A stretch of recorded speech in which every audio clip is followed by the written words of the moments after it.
Welcome back to All Things Nerdy with Nate. Nate, that's Joe, because he's never on the way that it shows me. But anyways, we are happy to be back to finish our series of Quicksilver, a romantasy that our wives asked us to read. And because we are loving, caring husbands, we did. And then we enjoyed it so much, we wanted to talk about it for the third week in a row, fourth week, something like that. Well, technically, it's like specifically Quicksilver. This is like the second week, but because we started off just like as a broad romantasy in general, but then this is the book you're reading, the book that you got me to read, and I finished it already. So that's why we decided to make it like I guess it's like a book club now. Talking about Quicksilver. We even titled the episode name Quicksilver Book Club now. Yeah, Quicksilver Book Club, all things nerdy. Yep. So without further ado, let's talk nerdy. Let's talk nerdy. Let's quick recap last week. Joe, bring us home. So I think we had Steph as a surprise, awesome guest who brought some cool insights and stuff and asked some cool questions. But as far as story wise, we got all the way up until Ferris. Am I saying? I'm so bad with names. Ceres. We got all up into the Elven land, and she met Death, which is Kingfisher. He got his pendant back, right? And I think we're just about where they kind of all meet and congregate, and we kind of get introduced to like who will be kind of the main characters, which is Ren and Kingfisher. And of course, we already know Ceres. So I think we're basically out in the hallway after the big, show of, throwing Kingfisher out and, giving him his punishment for getting out of his banishment for 100 years or something like that, right? So the Fae in this world, they live a long time. Think like elves, right? Sorry, they live a long, long time. Kingfisher did something in the past, right? Now, I think it was due to the Quicksilver. They don't really tell you what it is yet, where we are in the book. I don't know if they do.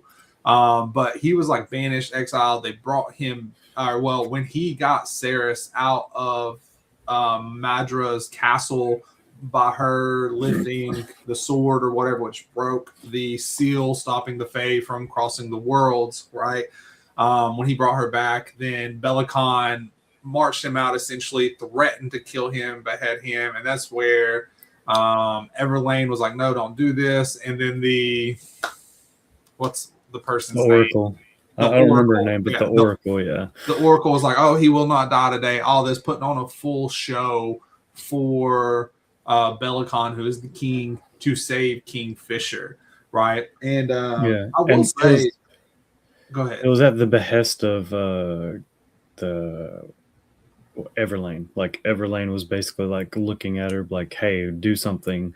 And the Oracle's like, what do you want me to do? And then she's like, she did her thing and like used her Oracle sway to make it where he didn't get sentenced to death, which would have been a pretty quick book if she didn't. So yeah, I was so confused. I had no idea how she was going to get out of there. So once they like broke the seal and the portal opened and all that, I was like, I got it. Yeah, it was smart.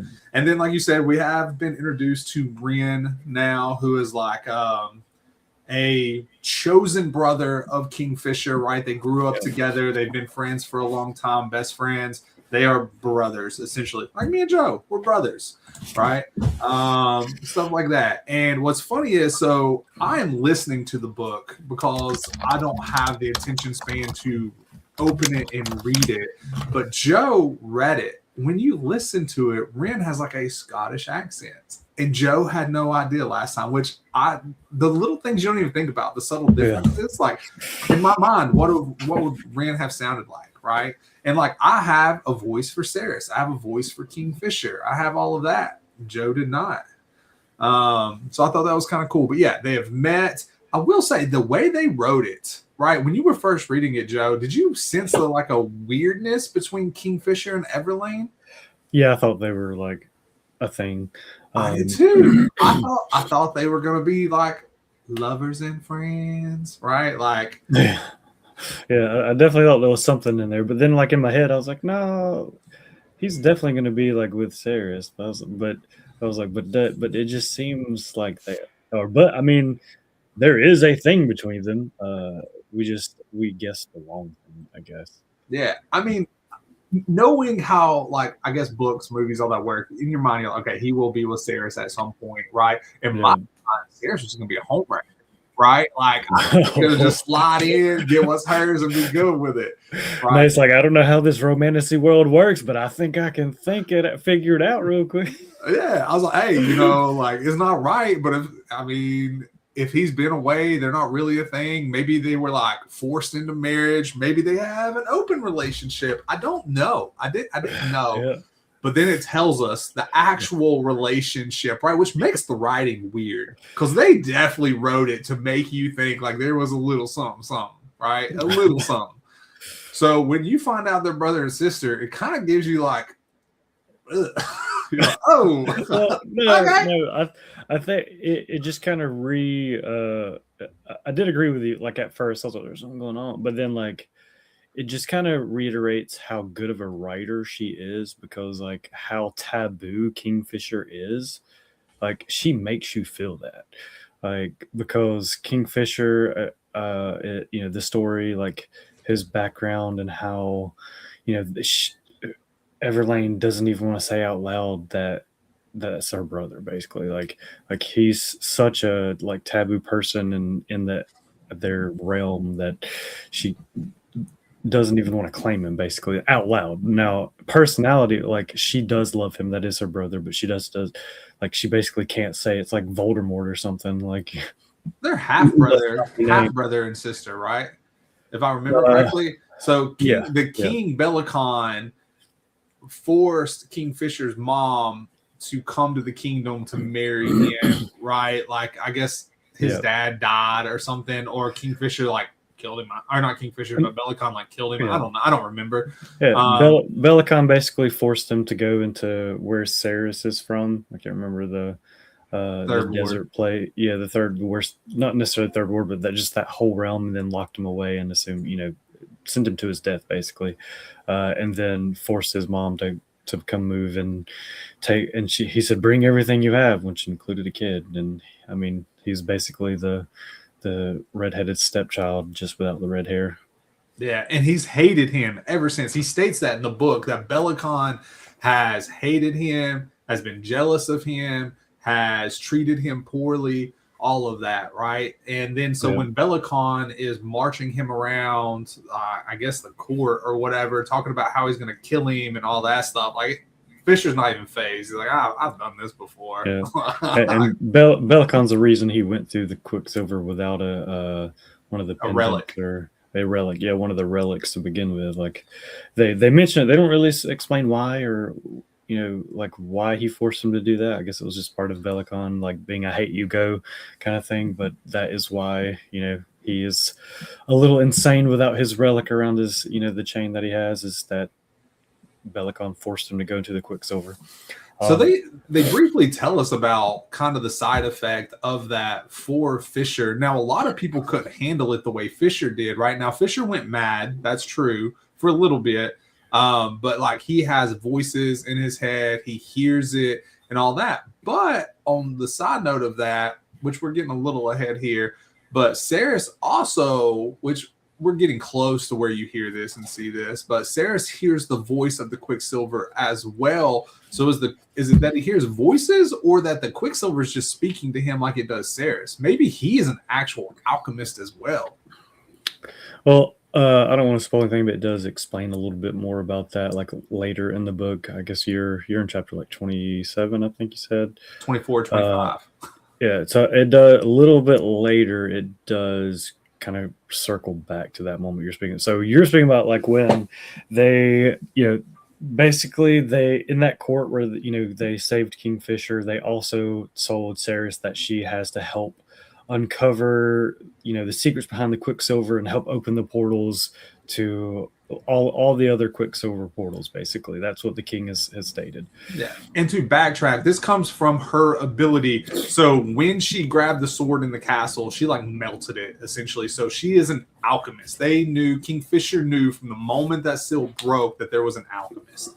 And the Savarin has not had an alchemist in years and years and years and years. And the pendants, the relics, is what allow the Fae to come and go through the Quicksilver without being tarnished, without being overtaken or consumed or whatever by the Quicksilver. So the fact that they found an alchemist after all these years, somebody that could create these relics for the warriors and Fisher and all that, they knew they had to have it, right? So that was part of that. So when she melted the sword, in which Ceres knew she was kind of magic, she talks about the reverberation of the glove, the metal, and all that stuff. When she did that is what kind of triggered all of this. But anyways, go ahead, Jeff. Yeah, and up until this point, we still haven't really seen a lot of magic. We know she's been healed by magic, but that's basically all that we've seen. But they make a plan of attack. They're going to the library to try to read up on everything Quicksilver, teach her the ways of to teach her the ways of the I almost said elves because you said elf earlier, the way of the Fae, and to being in court and that kind of stuff, as well as learning about the Quicksilver and how to be an alchemist, that kind of thing. And Kingfisher's like, no, let's go to the forge. That's the best way to do things. Like, just go start playing around with it. Well, they get into this forge, and it's like they make mention like someone has supposed to been doing research, but they haven't. So it's in disarray. It looks like 100 years no one's touched it. Like there's, broken stuff everywhere. That dust, like just build up 100 years worth of just gross. And Ceres makes the joke like, can't you just magic this away? And he's like, it doesn't work like that. So they start painstakingly cleaning this place. Like they spend the entire day and a half, like literally cleaning. Like Kingfisher actually kind of takes his armor off and helps clean. Like she's drenched in sweat, disgusting, that kind of thing. And then Ren walks in. He's like, "What are y'all doing?" This made me laugh so hard. And Ren's just like, "Will you quit playing around?" And then Kingfisher just like surrounds the air with smoke, and then like that, it's all clean and perfect, like it's a brand new forge. And then Ceres is just like, "You bitch." Yeah, this is one of the best parts of so it does show so much to show you Kingfisher and who he is without just being like, oh, Kingfisher is spiteful, Kingfisher has a funny side, although it wasn't very funny to Ceres. It's funny to us, right? Like that's something I would do to somebody. I'd be like, I can't do that. Like, yeah, I'll help you. And then, we go to do it. It's easy peasy, right? And stuff like that. Like, it was incredible. It was great writing. It wasn't something I expected because, I believed him as well. I was like, oh, it doesn't work like that. That makes sense. And then, we haven't been introduced to magic that much yet. We didn't know how it worked. Yeah. And the black smoke mist thing is so distinct to him, right? Like, it is referenced several times, even up to where I am. It has been referenced numerous times. The black smoke, the black mist, the whatever, right? So that is specific to Kingfisher. But it was incredible, the fact that they sit there and she's like, oh, this sucks. This is awful. This is so bad. I just want to get to, working with the Quicksilver. And he just kept it going the whole time until Ren walked in. Yeah, and he's just like, "What are y'all doing?" And then just like her shock was so great. It's just very good writing, and she's just like flabbergasted of like, you could have done that the whole time. And he's like, I just want to see how hard of work you would do. Like I had to make sure you were a hard worker or something like that. And I was like, wow. And this is actually where you find out that Avelia, although it is rich in resources, water, food, they are well-to-do, she is only given a finite amount of silver, right? Now, Bellicon has more, right? But you will soon find out that silver is in short supply elsewhere because of what it's used for and how it's used. So literally she's having to take a small little thing of silver and try to make the Quicksilver work, and then at the end of every day rework it back into the silver. So it's diminishing, it's getting less and less every day, and she has no idea what she's doing, right? Like she's just winging it. She's trying to figure out what if I do this, what if I do this, what if I mix this, and then having to reforge it back. is crazy, and it shows you the work ethic and the commitment. And we're going to be getting into this pretty soon, the deals, the political deals that happen, which cracks me up. If you've ever played Magic with me, you know I am a big believer in that words matter, and I can't wait to talk about it. So I mean, that's basically the next step. You know, they try that for, you know, they're working in there a few days doing some reading, that kind of stuff. He does test her. He's basically like iron to the fire. He takes the little bit of a Quicksilver, puts it in her palm, and like holds it tight, and it's basically burning her. But he won't let her go, won't let her up until she tells him what it's saying. Is what he's saying. Like, listen. He keeps saying, "Listen to it," and she's trying to pull away. Of course, he's too strong, won't let her, until she finally like quiets her mind, listens to it, listens through the pain, and it says, "Wait, I'm not sure how you heard it, so you probably can pronounce it better than me." Amaroth Mar, is that what it's saying? Like, what does it say to her? No, you crushed it. I think I don't remember, so we're gonna go exactly with what you said. But that definitely becomes very pertinent later in the book too. Like at first, I'm just like, what does that even mean? Like, is that just random, or like, why is it saying that kind of thing? But it's a little foreshadowing to do with, like, definitely to do with Kingfisher, that kind of thing. But you know, the tough love method kind of works, right? Like she hears it, so she can tune in a little bit and kind of know what to listen for, how to listen for the Quicksilver, that kind of thing. I think that was a big turning point in the book, right? Because she constantly kind of second guesses herself, and then in that moment, she kind of realizes, like, oh shit, this is real. I can do this. You know, well, not that I can do that. I might be able to figure it out, right? I guess to do it and to figure it out, two different things. But in that moment, she's like, no, blah, blah, blah, blah. And then she's like, okay, I hear it. So that was a big moment in the book, right? For me, anyways, because like it takes Ceres from, she is a very confident person in her fighting skills and who she is and all that stuff. But when it comes to being an alchemist and Avelia, she is, you know, she second guesses a lot of it. Yeah. And she also finds the fox in the forge as they were cleaning it. Onyx, yep, the solid white fox that they call onyx. It's like, but yeah, it instantly becomes a little pet, and Kingfisher makes jokes about eating it and stuff like that. But well, it's not even jokes. I think he's serious because he talks about when they get to a pub later on, like people want to eat it. They offer to buy it. Yep. But it becomes her pet very very quickly. Even though at first it tries to like eat her, basically bites her arms and stuff like that. But at this point, they're still trying to figure out a way. They're reading up in the library. She hatches a little escape plan. And that's kind of where we first see some of the little bit of smut is in the newly rebuilt forge with Kingfisher.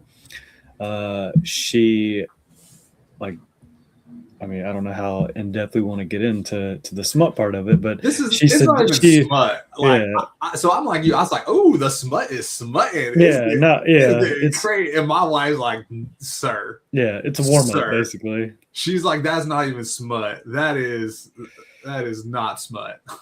Yeah, they basically, she tries to seduce him a little bit. He kind of plays back with her, that kind of thing. But little did we know that it was all to steal his little ring off of his finger that she thought was a relic, because she had hatched a plan to escape through the Quicksilver that was in the basement of the castle. Because she wants to get back home to Hayden, back to the desert with no water with her dipshit brother. It makes no sense. Look, I understand people love family, bro. Family. No, so this is where I'm different. I get it. People love their family. But if I'm in that hellhole of the third ward and you take me from that and you say, you know what? You get to come here. We have all the water, all the food, all the amenities. Look, I love my family, right? My granny, I love her all day.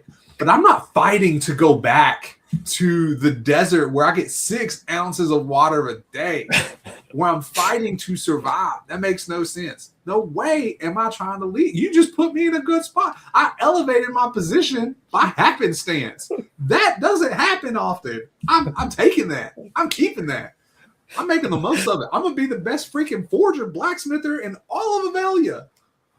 That's was kind of my thoughts too. Was like, why are you in such a hurry to get back to hell? Like, I get it. You want to make sure your brother's okay, but like at this point, the queen had said she was going to murder the entire third ward, like because you backstabbed her, that kind of thing. There's a very small chance your brother's alive. Yeah. Like very small, and like I don't know, you're in such a good position to learn to hone your skills. Like you just discovered this great power, you don't even know how to use it yet, basically, and you're trying to escape already. Like I was like, be smart. Like if you're gonna go back and check, like be smarter about it. I get she's like, what if they're not dead? Like if that kind of thing. Well, 50-50 chance they're either already dead and you're wasting your time, or you're gonna get back there and be stuck and you can't even help because you don't know what to do or how to do it, right? Like I don't know. My thing is, even if she goes back, she puts them in more trouble than what they would have already been in, right? Because she escaped, she killed the guard, all that. She released the barrier between the Fae and you know, Madra has a hit on this woman, right? Like the second she goes back, she's dead in this scenario. Not to mention that the Fae are going to try to come back as well, because then they would be hunting her. Like now that it's known who she is, like she's not getting away. So, even though I guess at this point she's the only one who can activate the portal. So I don't know. Madra would probably want to kill her immediately as soon as she opens, so the Fae can't come and attack her. But she almost gets there, almost, but Kingfisher stops her. So, but he does it in like a way, like he just appears, right? Like she's about to step in. She's about to be like stepping into the pool of Quicksilver and everything. And he shows up and he's like, no. What are you doing? You're going to kill yourself. You can't do that. It wasn't even initially like you must stay here for us. It was there's some humanizing parts to Fisher. And this was one of them where initially he was like, you will kill yourself. Why would you do that? Like, you can't withstand it. And she's like, oh, but I have your relic. Ha ha. I'm so sneaky. And then Fisher's like, first off, I knew you took that. Like, you did not get over on me at all. Just because you were like rubbing your body on my body, I was not sidetracked. She's like, yes, hon, you were. I definitely snuck this away. You were sidetracked by the bod. And he was like, no. He's like, no, why do you think I'm down here? Like, you didn't trick me. Like, I wanted to see how it played out and wanted to see what you were going to do with this thing. Yeah. He does mention, like, being able to smell her. It's want, basically, which is very, very important because it's not just him. Everyone. But the Fae have a strong sense of smell, especially with pheromones, hormones, and stuff like that. So, when she is hot and bothered, everyone knows.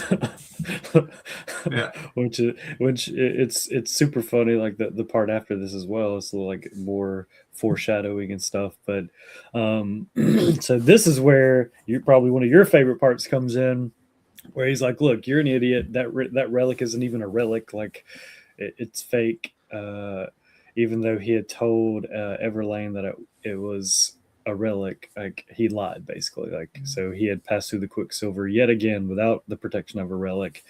But he was like, I'll do it one more time. I can only do it one more time. I'll go instead of you. I'll go find your brother. Yeah, because she explained to him what she was going to do. It wasn't that she was trying to escape necessarily. It's that she needed to see her brother. She needed to go back for her brother. So they make a blood oath, right? Yep. And that blood oath, the specifics are she will do whatever Kingfisher says. That's it. There's no rules. There's no technicalities. There's nothing. Yeah. If he, and this is the important part, tries to bring back her brother Hayden, right? And she agrees. Okay, first let's break this down a little bit. When you are making deals with with just anybody, magical Fae creatures don't even matter, just anybody, words matter. And if you've ever played me in Magic, shout out to Josh, you know that words matter, specifics matter. So when you say you try, right, what does that consist of? Is that just me going through the Quicksilver, coming right back? Is that effort? Is that effort enough? Is it me going to talk to one person, 10 people, 100 people? Is it me bringing somebody, you saying that's not my brother, me going back, right? Like, we don't know. It's just effort, and effort is subjective, which is crazy, right? And then it's, I will do whatever with no bounds. Yeah, just whatever you say, I will, and without, like, literally whatever you say. Like, yeah, it was just insane. But to her, again, she doesn't know how magic works. Neither do we at this point. We can conjecture. As soon as she made that deal, I was like, "Oh, you are dumb." She did before she made the deal. I was like, no. I was like, you need to reword this before you agree. And I was like, no, she did it. And then, I mean, what happens after is just hilarious as well. Like, I mean, to Kingfisher's credit, he goes to the Quicksilver. Man of his word. 100%. He does try. He does try. He goes in. He searches for her brother. He finds someone who says that they are. What was her brother's name again? Hayden. Hayden. He smells like her. So he says he's Hayden, and he smells like Saris. And the reason he smells like Saris is because Saris and Carrion, the person he brings back, yes, to Saris's dismay, had relations, so he still smelled like her. So earlier in the book, the person that she is confronting when Hayden takes off with the gauntlet is Carrion. Carrion is like 6'7", a beast of a man, right? And he is witty, he is clever, he is spiteful. He constantly cracks jokes on Saris and like makes her blush and talks about her and like the things they've done and stuff like that, because she did it. And she brags about this man. I'm not going to go into super detail, but she brags about this man being good at what he does, right? Yeah. And so, like, only one to make her toes curl, I think, is how she worded it, or something like that. The only one. Oh, yep. Hello. So, anyways, Dwayne says, "What did I walk into?" It's exactly what the title is, man. Quicksilver Book Club. You got to go read the book to understand what we're talking about. Our wives ask us to read it, so we are reading. Joe has read it. I'm listening to it. But anyways, so freaking Kingfisher comes back. He tried. He put in all this effort. Yeah. You know, he's got an unconscious dude over his shoulder, basically. And he plops him down, right? Just, there he is. And she's like, "What did you do? What? That is not my brother." And it's Carrion. Yeah. And she's like, "Oh, well, first she's like, is he alive?" But like, she's like kind of freaking out between like, he smells like my brother. Yeah. There's some moments in this book. Yeah. My God. There's some. So it was like, so this is something I talked to Steph about. So his exact words is that they shared blood, right? Which makes you think like there's some kind of relation there, but also like the third ward probably has, you know, done some crazy things with reproduction and stuff like that, given that they can't really leave the third ward and stuff like that. So maybe there's something like that there, but he said that he smelled Saris on him specifically. Yeah, not necessarily that he smelled like her brother, but just that he smelled Saris. And not even that. Yeah, he didn't her pheromones or anything, just that he smelled her. They have a keen sense of smell, so he smelled Saris on her because Saris and him had like they were close, I guess, for a minute. So therefore, like her just normal, natural human smell lingered on Carrion. So, and then Carrion, when confronted, said he was Hayden to protect Hayden. He didn't know what he was getting into. He thought it was maybe somebody from Madra or something like that looking for Hayden. So he was trying to protect, saying, "Oh, I'm Hayden. You know, like if you want to fight, like I'm the guy you want to throw hands with," which we also come to find out was foolish as well. But so it was a lot of different things. So Kingfisher did try, and he plops Carrion down. And dude, it's just, I started cracking up immediately. Yeah. You got to think about like as soon as he came to that Quicksilver, you know, Madra had guards. like, she had people watching that thing just in case. So he had to fight his way out of there, somehow go to the third ward in a realm that he's never been in before. And like, I can't even imagine like how big, the wards are and how to find a specific one. And then track down a person he's never met. He's going off of a name and a smell. So, I mean, and then he had to fight his way back to the Quicksilver to get back. Like, it's not like he didn't try. Like, he brought someone back, fought his way in, fought his way out. Like he put in a great effort. He just happened to find the wrong person. Yeah. So effort. So let's talk about the deal, right? Effort, check. Yep. I will do whatever you say. Has to be checked now. Yeah, and she finds out very quickly what this means, because he's like, all right, now we're leaving. So he is hatching his own escape plan. He's going to take her to basically be his personal alchemist. Yeah. To back to where like he's originally from, where his mother's from, that kind of thing. So he's like, let's go, and don't fight back, don't say a word. And she's like, she's of course going to be like, no, I'm not going to leave. That's not my brother. That's not part of the deal. And he's like, yes, you will. Yes, you will. so she also doesn't like the horses, right? She doesn't want to get on the horse. She doesn't like the horse. She doesn't want to go into the night. And he's like, get on the horse. We're leaving. Do it now. And she's very just complaining. Let's be honest. She really is. This man could be like, look, I want to make your life 100 times better. I want to give you all the gold, all the food, all the water. And she'd be like, no, I don't want all the food and water. Why do you want to give it to me? Right? Like she just doesn't accept anything. She complains a lot. She questions everything, which is good. She's in a new world. It adds flavor and stuff to her character and everything. But at some point and he's like, stop. Get on the horse. We're leaving.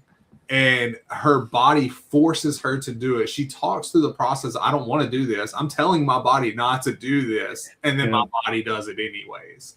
Yep. So she understands, like, and what's also funny is he tells her to like hush. He's like, stop talking.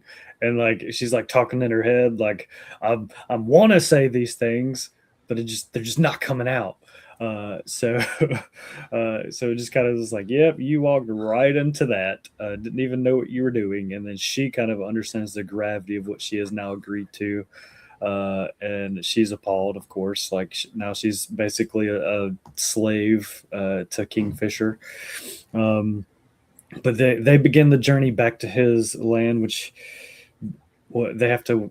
I can't remember the distance, but they basically have to travel on horseback through like, snow, mountain, this forest that has like creepy things that scream in it, like that kind of stuff, to be able to get to where they're going and then meet up with Ren. So they get to this pub, and that's when someone tries to buy the fox, when she is somehow smuggled along with her. This is also when she realizes that it's just not Fae. There's a lot of different magical creatures in this world. She talks shit about a fairy, not a Fae, a fairy, a small little fairy, and then it like bites her and stuff like that. She's like trying to wave it around, and just like bites her. She's like, ow. And then whatever the barn hand was, I can't remember what magical creature it was, but it tried to buy Carrie, and he's like, he's not for sale. Dude, that's funny. And at this point, he's like unconscious, like over the back of the horse, missing a boot. Like he's just like still passed out. He's like, all right, no harm will come to him. Because he tells him if anything happens, Fisher will kill him. Right. But also, like, we've skipped over all of the darkness and everything like that, which we're over time. I think we should maybe end it here, pick it back up on the adventure through the forest to the pub, to the inn, and then meeting Ren and going from there. Yep, because it starts getting a lot deeper and stuff like that with the things they go through, and this has all been shallow, some introduction to character and stuff like that, but we're about to get layers. We're about to get like and there's been light foreshadowing. Like what the Quicksilver said to her, and the smelling thing, and like all those types of things. But it gets a little deeper. All right. Well, we appreciate y'all hanging out with us. Looking forward to next week. Yep. See y'all later.